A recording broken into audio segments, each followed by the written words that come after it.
Subscribe to Mufti Tariq Online and press the bell icon for more videos. السلام علیکم ورحمۃ اللہ۔ سجاد حسین کراچی سے یہ بھائی سوال کرتے ہیں کہ نماز میں اعوذ باللہ اور بسم اللہ کب کب پڑھنی چاہیے، اور یہ بھی بتا دیجئے کہ ان کا پڑھنا سنت ہے، واجب ہے یا پھر مستحب ہے۔ پلیز رہنمائی ضرور کر دیں۔ بھائی نے بہت اچھا مسئلہ پوچھا ہے، اور پھر اس مسئلہ کو سمجھ لینے سے انشاءاللہ بہت ہی زیادہ فائدہ حاصل ہوگا۔ دیکھیے، سب سے پہلے تو اس حوالے سے یہ سمجھیے کہ نماز میں اعوذ باللہ من الشیطان الرجیم کب کب پڑھنی چاہیے۔ تو یہ یاد رکھ لیں، جب بھی آپ کوئی نماز شروع کریں گے، چاہے وہ سنت نماز ہو، فرض نماز ہو یا واجب، یا پھر اسی طرح نفل نماز بھی، تو ہر نماز کی پہلی رکعت میں تکبیر تحریمہ کے بعد سب سے پہلے ثنا پڑھنی ہے، سبحانک اللہم و بحمدک۔ ثنا پڑھ لینے کے بعد اعوذ باللہ، اس کے بعد پھر بسم اللہ، پھر اس کے بعد سورۃ فاتحہ پڑھیں۔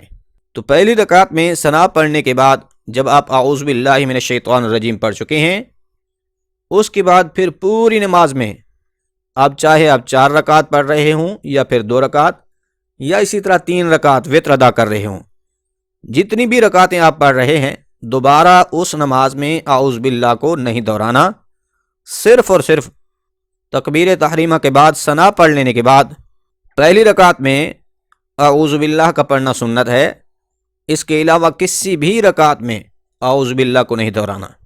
اب یہ تو تھا مسئلہ کہ اعوذ باللہ کب پڑھنی ہے نماز میں۔ اب یہ سمجھیے کہ بسم اللہ کب کب پڑھنی ہوتی ہے۔ تو بسم اللہ کے حوالے سے بھی یاد رکھیں، جب بھی سورۃ فاتحہ شروع کرنی ہے تو سورۃ فاتحہ کے شروع کرنے سے پہلے بسم اللہ کا پڑھنا یہ سنت ہے۔ اب چاہے جس رکعت میں آپ سورۃ فاتحہ پڑھ رہے ہوں، جب آپ سورۃ فاتحہ پڑھیں گے، سورۃ فاتحہ کے شروع کرنے سے پہلے بسم اللہ پڑھنا یہ سنت ہے۔ اب یہ بات بھی سمجھنے کے قابل ہے کہ سورۃ فاتحہ پڑھنے کے بعد جو سورت پڑھنی ہوتی ہے، اس سے پہلے بھی بسم اللہ پڑھنی چاہیے یا نہیں؟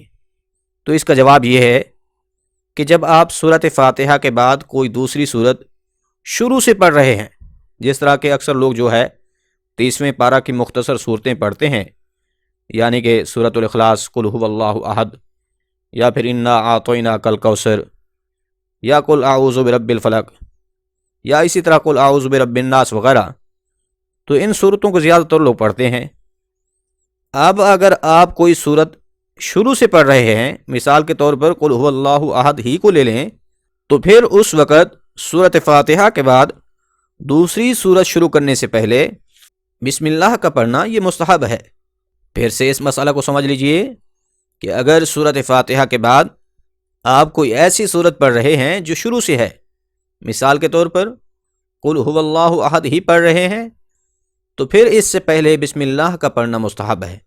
اب نماز میں جہاں تک سنت اور مستحب کا کردار ہے، وہ یہ ہے کہ اگر آپ سنت اور مستحب کو ادا کر لیتے ہیں تو اس سے آپ کی نماز کا ثواب بڑھ جائے گا، یعنی اگر آپ سنت اور مستحب پر عمل کریں گے تو آپ کو زیادہ ثواب ملے گا۔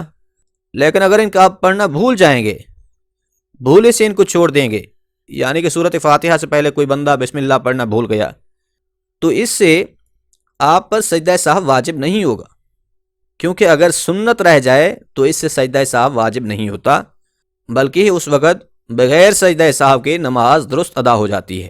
ہاں، اگر واجب بھول کر چھوٹ گیا تو اس سے پھر سجدہ سہو ادا کرنا ضروری ہوتا ہے۔ لہٰذا خلاصہ کلام یہ ہے کہ پہلی رکعت میں ثنا کے پڑھنے کے بعد اعوذ باللہ پڑھیں گے، اس کے بعد پھر کسی بھی رکعت میں دوبارہ کہیں پر بھی اعوذ باللہ من الشیطان الرجیم نہیں پڑھنی۔ رہی بات بسم اللہ کی، تو جب بھی آپ سورۃ فاتحہ پڑھیں گے، سورۃ فاتحہ کے شروع کرنے سے پہلے بسم اللہ کا پڑھنا سنت ہے۔ تیسری بات یہ ہے کہ سورۃ فاتحہ کے بعد اگر کوئی ایسی سورت آپ پڑھ رہے ہیں جو شروع سے ہے، تو اس وقت پھر اس سورت کے شروع کرنے سے پہلے بسم اللہ کا پڑھنا یہ مستحب ہے۔ امید ہے بات سمجھ آ گئی ہوگی۔